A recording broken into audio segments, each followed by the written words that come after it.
Hello again, adventurers. Welcome back, and welcome to a new season. If you've been with me from the start, thank you. It really means a lot to be able to share some of the perspectives and skills of mindfulness that have helped me stay alive in a world of soul-sucking dads. So here at the start of a new season, I'm going to share something really personal, so don't laugh at me. I've had a lot of mental health difficulties throughout my life, starting with chronic panic attacks when I was about 12 years old. My relationship to my mental health is complicated, as most people's are. Oftentimes, remaining committed to finding ways of supporting myself doesn't feel like much of a choice for me, so much as a matter of survival. But I sincerely believe that if I would have had access to supports like meditation that allowed me to really settle my body, my nervous system, and my mind, that things might have been easier for me. And meditation is one of the supports I consistently turn to when things feel particularly overwhelming, when I feel like my soul is being sucked out by something in the world around me. Meditation is not a replacement for other supports, community, therapy, medication, whatever works for you. But it can help offer real spaciousness around things that feel really scary or stuck. A slow and steady beat that can hold space for us to be more honest and present with ourselves. As we continue our practice of clarity, it's important to remember that if things ever feel like too much, it is okay to stop listening to our thoughts and instead return to a concentration practice, focusing on the breath or sounds or something that feels solid and safer. And it's also okay to walk away from practice altogether, for a moment or for a while. If I'm being completely honest, my own practice has been really inconsistent over the years. I tend to meditate a lot when I'm in periods of crisis or overwhelm because it is something that really helps me get through those times. But sometimes it just isn't the kind of support that I need. Or maybe you'll come to practice looking for stability and instead things get more stirred up. I name these things not to scare you, just to say that they are completely okay.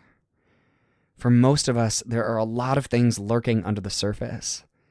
When we intentionally open our minds or mouths, we might find a face that we didn't expect lurking inside. In just a few more sessions, we'll focus directly on being okay with things that are hard or unexpected. We'll move to a practice of equanimity. But as we stay with our practice of clarity, I encourage you to stay curious about what comes up and know that it is okay to make whatever adjustments you need to support yourself, including walking away from meditation. Many of the thoughts and feelings we find are immensely complex. Many of the thoughts and feelings that we have are immensely complex. And I want to reiterate that in these clarity practices, you don't have to make sense of things. Our attention is one of curious observation rather than analysis. When we start to turn towards the voices and visions in our head, we might be reminded of the time our dad ate our fries. We might feel insecure or afraid. We might find that underneath our frustration and annoyance, we are really just looking to know that people care about us. We might even, or perhaps especially, be looking for that from people who have hurt us. And we don't need to change these things or stop ourselves from thinking them. Simply becoming aware that we are thinking them creates a little more distance. Whatever thoughts we think in the space of meditation are likely ones we are thinking at other times too. We're just less attuned to them, less aware of them, so they're more likely to shape our actions. So remember, in these practices, if you can help it, you don't need to do anything about the things you observe. You can simply observe them. You can stay out of it. Like Jake hiding in a pocket, waiting to fart. That is enough. All right, let's give it a go.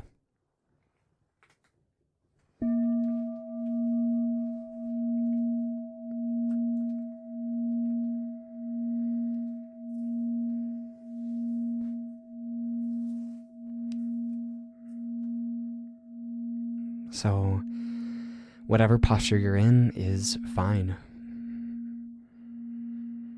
As you notice your body in whatever space it's in, you can see if there's anything you want to adjust.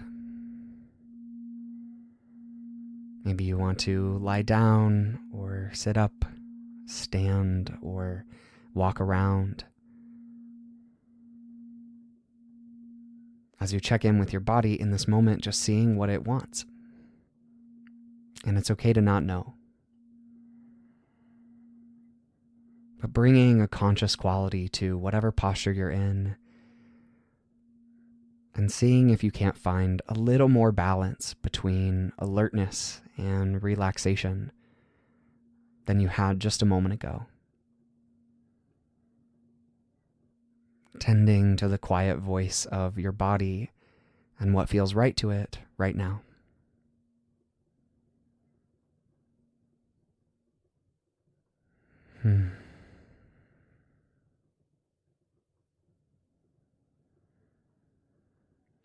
As this process of settling happens slowly or quickly, if you feel really dropped into your body or still quite disconnected from it, it's all okay.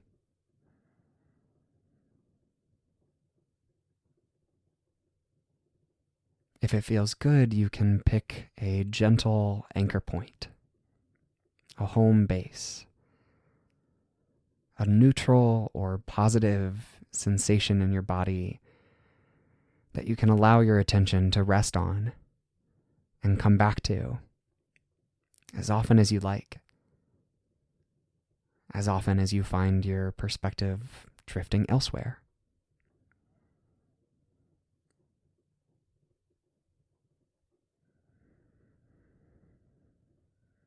Maybe it's the breath. Maybe it's places where your body is touching the ground, the earth. Maybe sounds in the room around you.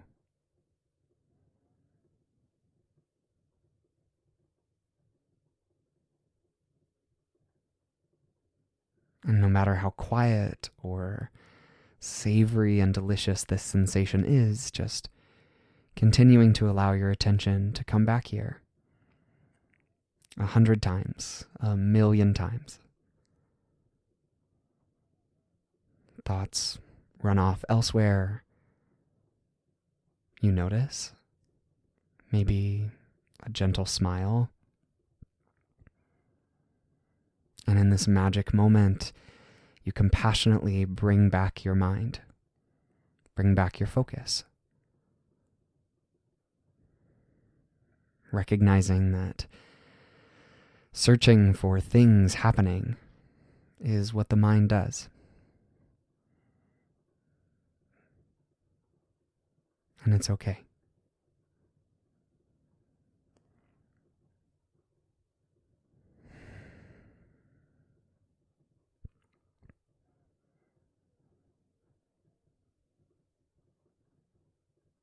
You can stay in this practice of concentration as long as you'd like. Just allowing your attention to come back to your home base every time that it wanders.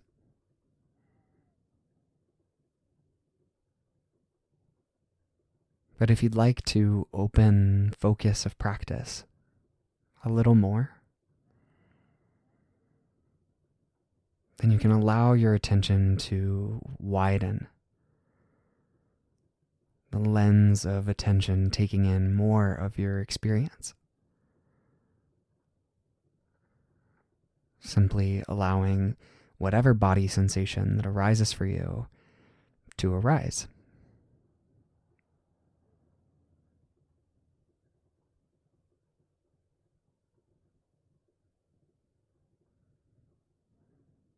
Visual stimulus or mental images behind your eyes, whether open or closed.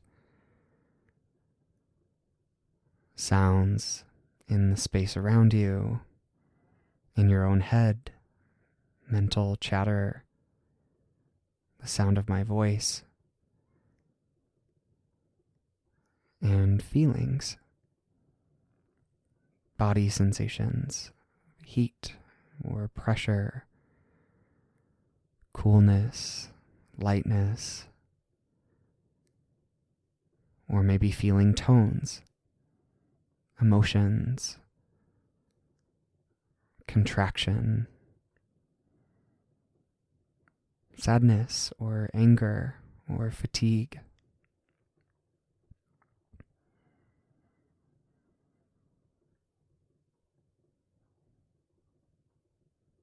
If this becomes overwhelming, you can come back to your stable anchor point, or you can set this down and walk away. But for as long as it stays manageable, simply allowing your attention to be diffuse and open, to allow the things that you see and hear and feel to arise in your experience.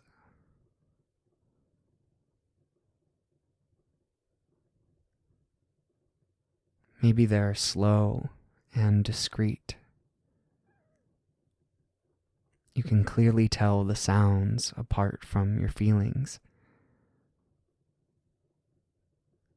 But maybe they're fluid and overlapping, rushing in at you all at once.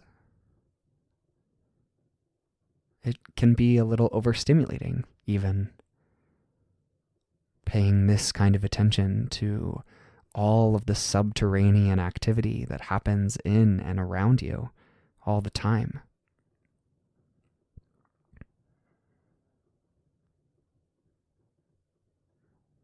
If it gets overwhelming, allow your attention to return to a place that feels more positive, good, okay.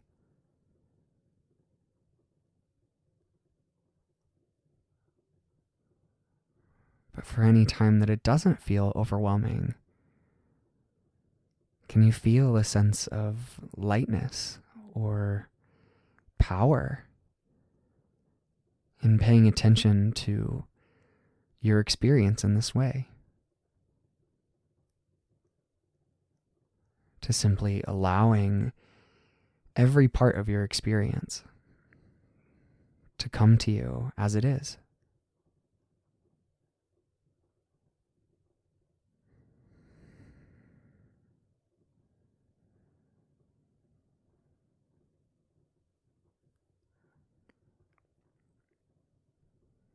This spacious quality,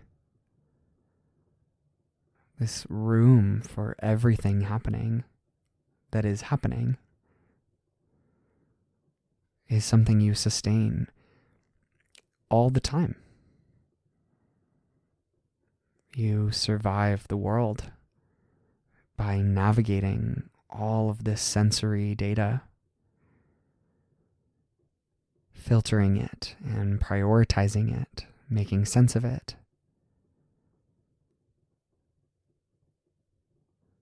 But in this moment, allowing it to simply wash over and through you.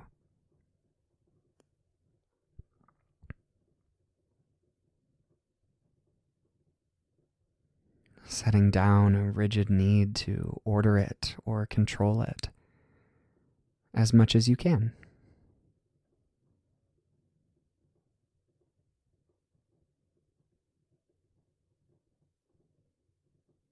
Feeling the breadth, the hugeness of the activity in your mind, of the sensations of the world around you. Maybe feeling a gentle gratitude for the parts of it that feel good and okay.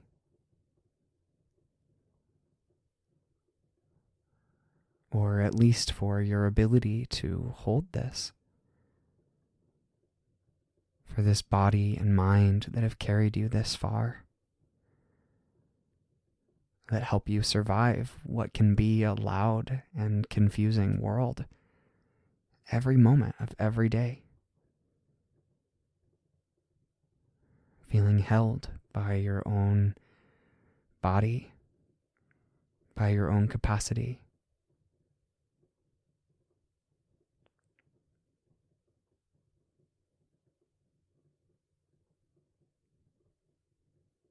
And as we bring this meditation to a close,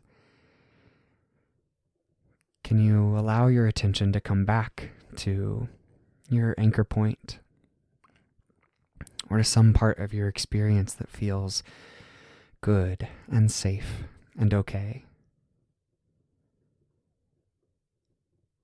You might physically touch a part of your body, a hand on your chest or on your belly or on your face,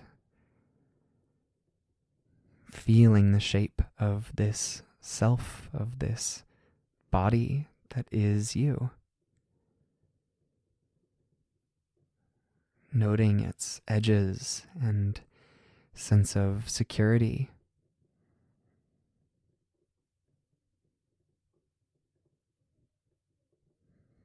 Extending it some self-compassion or even pride for all it's gone through.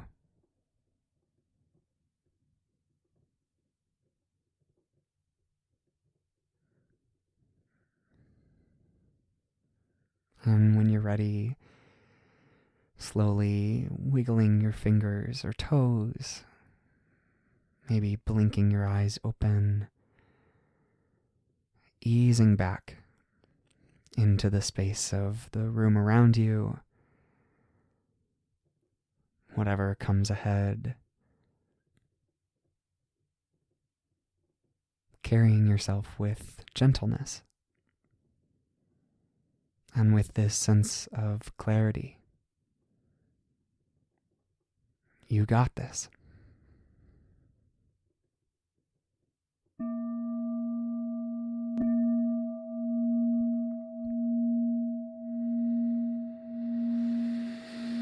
Thank you, friend. And however that practice finds you, I encourage you to do something that feels sweet and grounding to yourself, thanking yourself for this time that you've spent and moving gently through your day or your night, holding space for whatever adventures lie ahead. Until next time.